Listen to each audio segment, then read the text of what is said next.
Hello, this is Captain Gary. And this is Captain Shane, and we are the DIY Boat Guys. Hello everyone, this is Captain Shane. Captain Gary and I are going to replace the master cylinder on his boat trailer.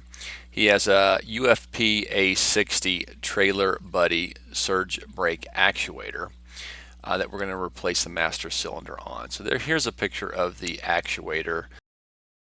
And to do that, we're going to need to disconnect the brake line at the back of the actuator, cut that wire to the reverse solenoid, remove that hose clip, and then take off the retaining rings on the two roller pins and pull out those two roller pins.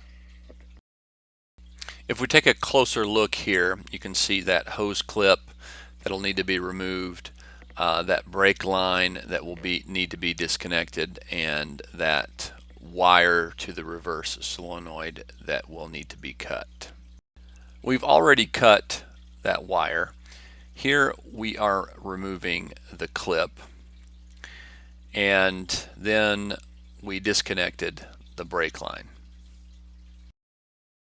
After that, to finish removing the actuator from the trailer, we needed to take out those two retaining rings that were holding the two roller pins in place. So here you can see Captain Gary removing those two retaining rings. And then after he pulls those two retaining rings off, you'll see that we will then remove those two roller pins. So there's those two roller pins that come out. In this diagram, you can see some of these internal components. We're going to replace this master cylinder, and when we pull this assembly out, we're going to have to be careful because there's these front rollers. There's two front rollers that are metal, and there's two rear rollers that are plastic. And so when we pull this actuator assembly out, those rollers can fall out. So we have to be careful of that.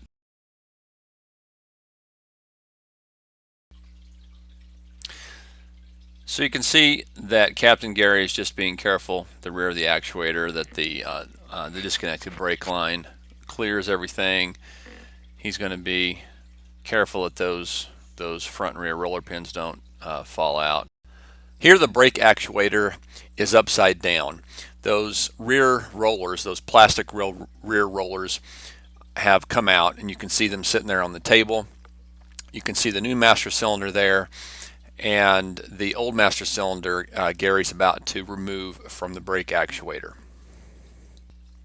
Here Gary is pulling that old master cylinder out. It's got the push rod assembly attached to it there that he's got his left hand on there, and we're comparing the old master cylinder with the new master cylinder to convince ourselves that the new master cylinder is correct. Then you can see Gary pulling that push rod assembly out right there, and it's got the breakaway cable attached to it. So right there I was removing that breakaway cable. Here we are removing the reverse solenoid from the old master cylinder. So we're just using a large crescent wrench there to carefully unscrew that solenoid from that old master cylinder without damaging it.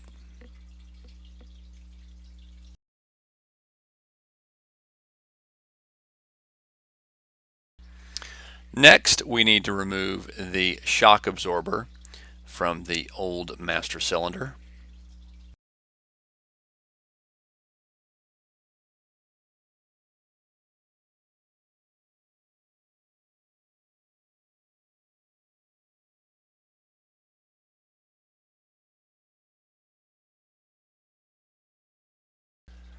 Now we can begin to assemble those components on the new master cylinder.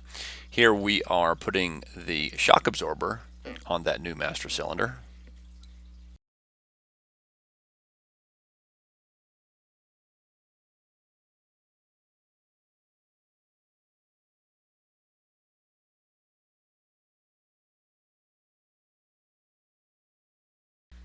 And then we need to put that reverse solenoid on the new master cylinder. So here you can see that we're applying some liquid Teflon to that reverse solenoid, and then we're screwing that reverse solenoid onto that new master cylinder here.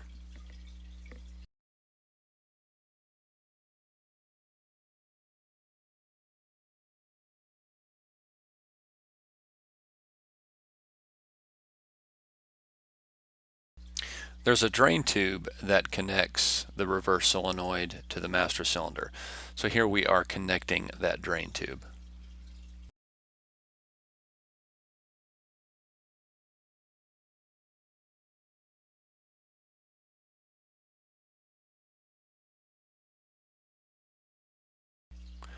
We have already removed the push rod assembly from the old master cylinder.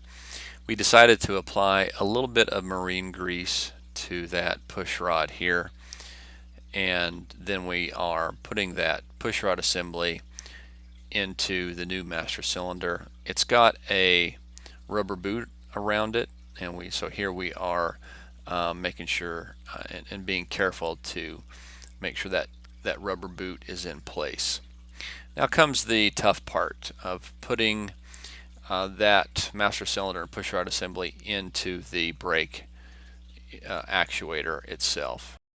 So before we actually put the push rod assembly through the brake actuator assembly there, we've got to run the cable for the breakaway safety cable assembly. So you can see that I'm running it through. There's a little slot that it has to go through on the master cylinder there that I just put it through, and then there's a little bracket that goes over the push rod that connects that safety cable to the push rod that I put in. And then once you get that on there, you can actually put the push rod through the that brake actuator. There's a hole there that it goes through, and then you just need to push that safety release bracket so that that push rod will go all the way through that to the front of the brake actuator. Now we've got to get those plastic rear rollers in position, and that can be a little bit tricky because they tend to kind of fall out. So we still have the brake actuator upside down, and we are working with these rear rollers trying to get them into position here.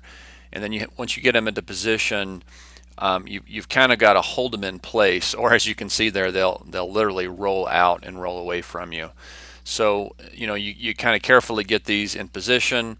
Those front rollers are a lot easier. They won't fall out once you get the brake actuator flipped over. And once you get the actuator right side up, you can place those front rollers in and then carry it over to the trailer. When you're inserting the brake actuator back into the trailer, you've got to be really careful not to allow those rollers, particularly those rear rollers, to come out. So once you get it in there, then the trick becomes to line up those holes for those two roller pins, which we're doing here. Once you get those holes lined up and you get those roller pins slipped through there, then it's just a matter of replacing those. There's some washers, and then the retaining rings go outside of those washers on both roller pins. So now the brake actuator is been replaced. We haven't connected the brake line yet. What I'm doing here is I'm lowering the trailer so that the front of the trailer, where the brake actuator, where the master cylinder is lower than where the brake calipers are at the rear of the trailer, where the wheels are, so that any air in the lines will travel uphill through the brake fluid towards those brake calipers where the bleeder screws are. But before we connect the brake line, we decided that we wanted to prime the master cylinder. So you can see that Gary is under the brake actuator there with the screwdriver, and there's a hole there that you can see that he's using the screwdriver to actually pump, so that you can access the end of that push rod assembly through that hole, and he's pumping the push rod assembly that way. And I've got a cup with brake fluid in it where I've got the end of the brake line coming from the master cylinder in that brake fluid that's in the cup. So as he's pumping it, I'm looking and watching air coming out, and eventually we've only got brake fluid coming out of that whole system. So at that point, we're ready to replace that clip and then reconnect the brake line so that then the master cylinder is then connected to the brake line going back to those rear calipers. And don't forget that you also need to reconnect that wire to the reverse solenoid. So by the time you're done here, the hose clip is in place, the brake line has been reconnected, and then you can see that we have, in this picture, we have spliced that wire so that the reverse solenoid will work.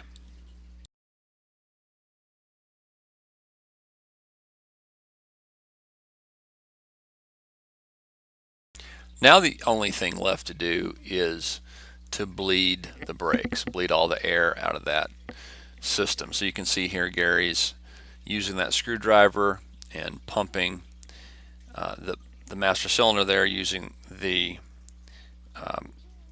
push rod assembly.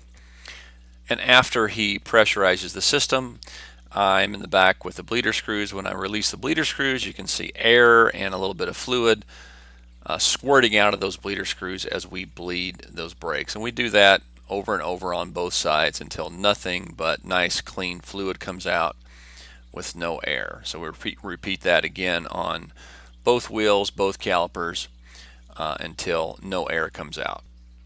One of the things that you need to make sure that you do is that while you're bleeding the system, that you occasionally check the fluid in the master cylinder, because you will need to add fluid several times as you're bleeding these brakes.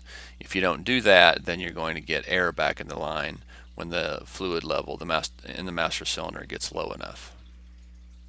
And after we were done bleeding both sides, we checked both wheels by jacking one wheel up at a time, and then I would hand spin it here, and Gary off camera would then pressurize the master cylinder, and we could see that the wheel would stop as the brakes engaged on both sides.